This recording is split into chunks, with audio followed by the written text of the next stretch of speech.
So I think they're able to take a person's, anybody's physical image and put it on someone else so that you can't identify anybody. So that you're completely unable to identify anyone, any perpetrator, because they use other people's appearance.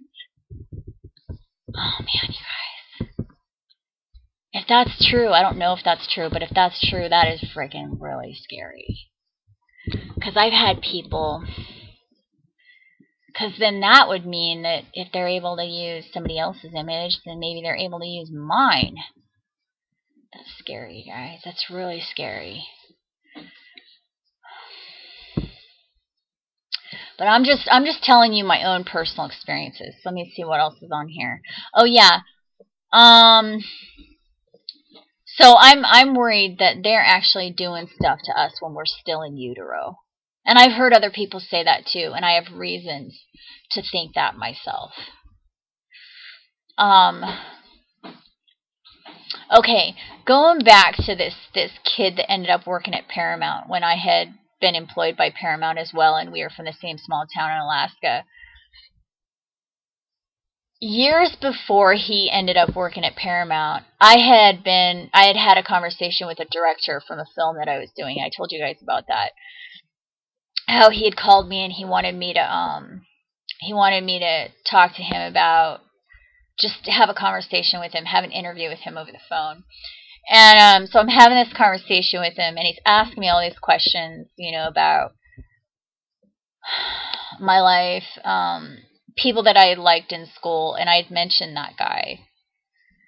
And I look back on it now and I think, oh my God, what the hell was wrong with me? I was so stupid. But I was stupid. I mean, I was really, really naive when I was in my early 20s. But I think about it now and I'm like, oh my God, they freaking went and got that guy and recruited him. That's so scary.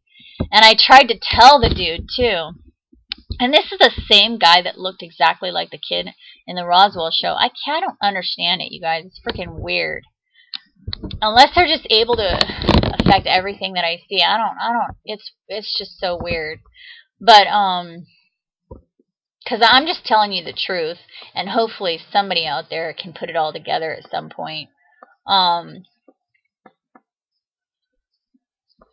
Because it's just weird to me, and I don't understand it. It's taken me this long to figure out as much as I have figured out, you know what I mean? But anyway, I decided that I was going to go talk to this guy. I was going to go back to LA and I was going to try to talk to him and tell him, like, hey man, I think that there's like this really creepy organization and I think they're trying to recruit you or something. Like, you need to just get out of Hollywood. And so I was going to try to tell him that, but it ended up being like a year before, it ended up being like a long time before I was able to get down there. And by the time I got down there, somehow they had messed up my whole thinking, and the really weird thing is when I look back on it, I don't think I said a damn thing about it. I don't think I said a damn thing about it. I don't even know what I did say to him. Somehow they were able to, like, that's what's really scary about these people, is somehow they are able to manipulate what you say and what you do at certain times in your life. If they traumatize you bad enough, they're able to control you like you're a freaking robot. They make you think you're doing things that you yourself want to do. Thing is, I look back on that, I'm like, what the hell? I never told him what I wanted to tell him. How the hell did they do that? But anyway, that was kind of weird. The other thing I wanted to mention, that roommate that I had, that I told you, had the gun and had the federal agents came to interview her. The reason I think she was the first gang stalker is because, or the first perp, is because I was hanging out with her, and her friend had been raped by that by that teacher, and she was using that as a way to, because we were all really upset that, anybody would do that. And so they were using that. She was using our anger against, people who abuse children. And I remember we were out in a park this one day, and she was like, "That guy over there is a child molester." And she started saying that. She was like, "Okay," she's like, "we need to let him know that he can't do what he's doing. And we need to go, and we're all going to walk by him and give him a dirty look." And I remember her friggin' telling us, like, she was acting like we were her little slaves, and that we were going to do whatever she told us to do.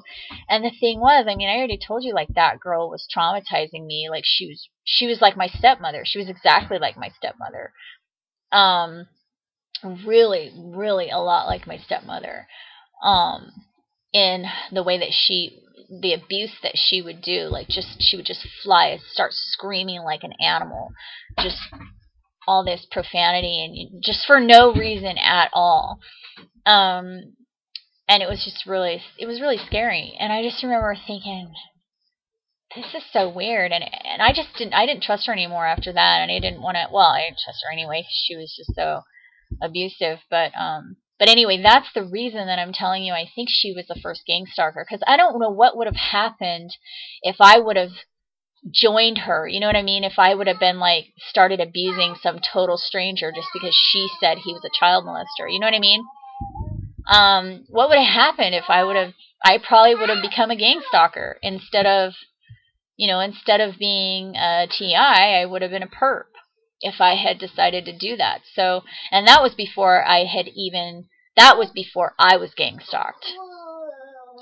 That was a couple years before I even noticed that I was being gang stalked. So I really don't know what started all the gang stalking. But as you can see from listening to my story, the weirdness started a long time ago. So I really do think that this is experiments that are going on. That you're basically chosen for life. Like, you are an experimentee, and that's just it. That's who you are for your entire life. I think possibly they may have implanted us in utero, and so they, for that reason, believe that we're their property, and so they justify it and say, well, they're our property. We're the whole reason they're even alive. Which is not true. We're alive because of God. But that's just my own, idea. That's just an idea. I don't know that. That's just an idea. One of the companies that I did. Remember, I told you that I did I'm moving on now. By the way, I'm looking at this paper at all the notes I made. Do you remember the show that I told you that I did where I was the lead singer of a number called Brotherhood, and it was There is a Brotherhood. There is a Brotherhood. Da, da, da. That company that I worked for, I'm not going to tell you the name of it, but it has the same name as an Air Force base just outside of Los Angeles. I didn't find that out until later.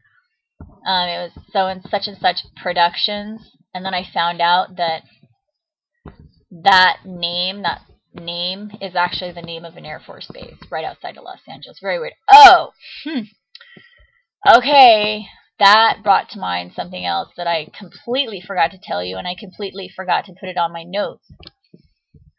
Right around 1995-96 was around the same time that I started having the apocalyptic dreams. That was the same time the gang stalking started. That was the same time all the weird phone calls, all that stuff. Same time I had that audition, blah, blah, blah. It all started right around then. That was also when I started having the apocalyptic dreams. I started having these dreams that there was this huge tidal wave that hit Los Angeles.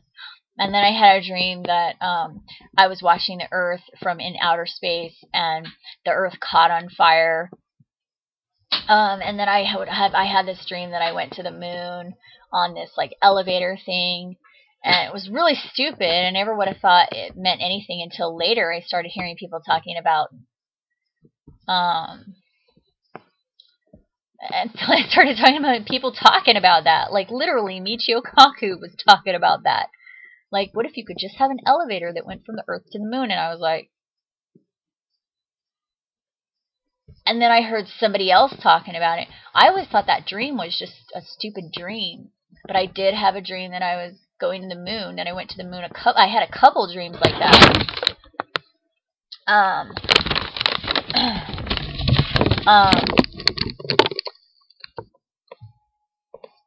but it was like they weren't really, they weren't good dreams, really. I mean,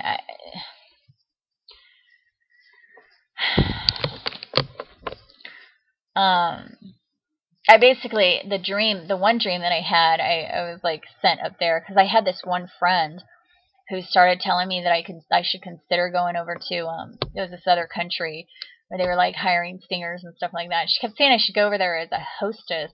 And the hostesses were actually prostitutes. That's what they were. And I was like, why would you say that to me? I mean, that was real. I didn't talk to her after that because I was so insulted that she would say that to me. But I had this dream around that same time that I was getting the phone calls from my mother saying that. And then that was right around the same time I had the dream that I went to the moon, and she was there in my dream. And for some reason, I had the sense that I was there for reasons that I didn't want to be there. You know what I'm saying? And then I had a dream that I was in some kind of train car. Oh, I completely forgot to tell you something else. Whoa, I don't know why I didn't remember to tell you guys this stuff before. This is really crazy. I didn't even remember to write this down. Like, I was writing down stuff I forgot to tell you before, but now I'm in shock I didn't even remember this. This is a major thing. Right around that same time, there is so much stuff. Right around that same time, remember I was telling you how I was trying to start a band with this one guy? And this is not the same guy that was telling the other girl she was crazy. This is a different guy, but they were in the same band. I went for another gig that they were performing at. And after the gig, the one guy that I was kind of like starting a band with, or trying to start a band with, because, I mean, they were all in a bunch of bands. It wasn't like they just had one band. In Hollywood, it's like you do as many bands as you can. You know what I mean? You do as many projects as you can. So they're all like in multiple. So many of the musicians in Hollywood are in multiple bands. But anyway, the point is, so it's after this gig, and actually, by the way, if you want to know, it was Cantor's Deli in Hollywood, and it was this gig we had there, and the reason I tell you that is I don't know, there's just something weird about that, because like right next door to that there was this storage unit, and this is gonna sound really weird. You're gonna wonder why the hell I even did this. And I don't even know why I did. I don't know. I just don't freaking know why I did this. But he was like, do you want to go to this party out in Joshua Tree? And he's like, there's going to be a bunch of NASA people there. And I considered this guy my friend. I wasn't dating him or anything like that. We were starting a band together. He was a musician. I was a singer. I was a singer-songwriter. I considered him my friend. I really did. I trusted him. And so he's like, hey, you want to go to this party out in Joshua Tree? And I was like, yeah, whatever, sure. He's like, there's going to be a bunch of NASA people there. And I was kind of like, NASA? That's kind of weird. All right, whatever. He's like, okay, well, we just need to go over to this guy's, this producer's house real quick. Because he has to approve you. So he's like, well, he has to approve you. Because, you know, they're just really picky about who they let go. So, you know, you have to go over to this guy to get approved to go. And I was like, okay. He's like, he just lives like right over here down the street. I was like, okay, whatever. So we walk over there, and it was a storage unit. It was one of those like 1 or 2 level storage units, a real small one. And he's like, I know it's kind of weird, but he lives here. He's like, it's kind of weird, I know, but well, I sure the hell shouldn't have gone in there, but I did. Anyway, he was like, the guy opens up the door. He knocks on the door. He's like, oh, we have to do a special knock. And he knocks on the door, does a special knock on the door. It was freaking weird. And then the guy opens up the door, and we go in there. Well, we're in there, and I'm looking at these, I'm sitting on this chair.